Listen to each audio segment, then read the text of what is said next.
Hello guys, Tops here. Today, how does Relentless work in Battle Rush? So, don't slow down. At all times your initiative is reduced only by 50% of your accumulated fatigue instead of all of it. In addition, using the wait command will no longer give you a penalty to initiative in the next round, normally a 25% penalty. So if I just wait and pass my turn, my initiative for the next round is reduced by 25%. And if you play the game, you wait a lot. Normally, you kind of want to wait what the AI does in a lot of scenarios where you don't just rush forward or retreat fully back. You kind of want to let's see what the AI does, if they charge you, if they don't charge you, if you have to come to them or they come to you. You kind of want to check out the first turn. So Relentless basically keeps your initiative at a high level at most of the time, right? That's what that perk is for.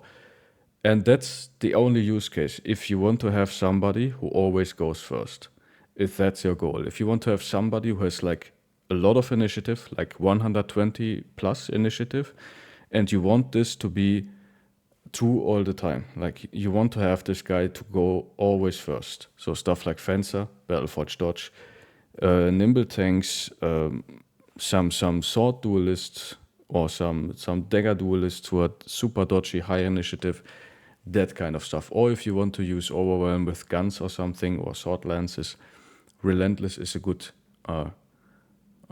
pickup. Again, Relentless is one of these perks that does basically nothing if you don't have a lot of initiative and you're not planning to go first. So, okay, let's see what Turtle has to say. He does a lot of useful math, always worth checking, link down below. Yeah, initial loss per fat is reduced to half, very nice to know. So, yeah, for every point of equipment that costs you 1 fatigue, it also costs you 1 initiative, and for every point of fatigue that you accumulate, normally you would get your initiative reduced by -1. If you have this perk, it's only 0.5, right? Yeah. Negates the waiting penalty, super nice. Stacks well with dodge, fencing overwhelm, stagger days, all that kind of stuff. Yeah. Let's show you in-game what I do with that perk, what I like to do with that perk. Again, it's not a must pick on your fast dodgy guys. It's just nice to have. It is mandatory. The only points where I would say it's mandatory if you want to have a fencer or you want to make Battleforge dodge, like I do. I've made specific videos about that. So in this case, this guy, for instance, is like a high initiative sword duelist, but he doesn't have Relentless, and he doesn't need to have Relentless. Therefore, he has other perks, right? So in this brother, you can take Relentless, but you don't have to. We can also assume, just imagine this guy had a dagger and dagger mastery and would be a dagger duelist. Would basically look the same. Like you can go Relentless on these bros, but you don't have to, right? It's just an option. Makes them more faster, go every turn. You can go Relentless on like high initiative overwhelm to make sure that they always overwhelm. That's something you can do. But again, I didn't have the perk point to spare. I used it for other things.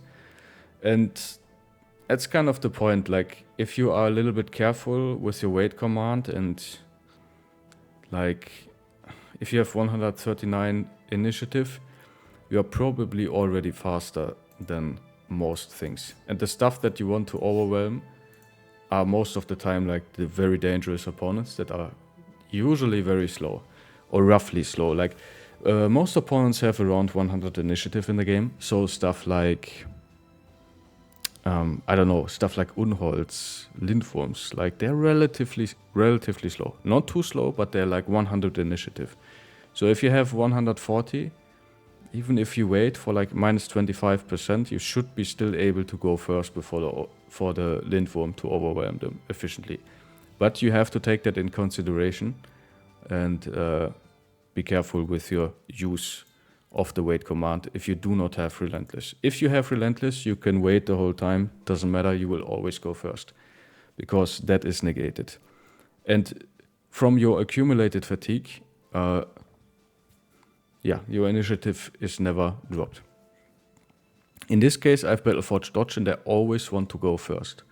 So that means I have a big two-handed guy in full Battleforge gear that always goes first. That is the whole goal of this build. So I have basically permanent adrenaline with my big two-handed mace that smashes face. That's super cool, man, if you can achieve that. Sadly, he low-rolled on initiative. Normally he should have like 130 or something, but that's fine. We get him there. And so Relentless on stuff like Fencers, and if you want to make sure to go first all the time, but you can play high initiative characters without Relentless, that's also possible. But if you don't want to do the complicated thing in your head where it's like you have to really be careful with, do I wait, do I not wait, who goes first, who goes last.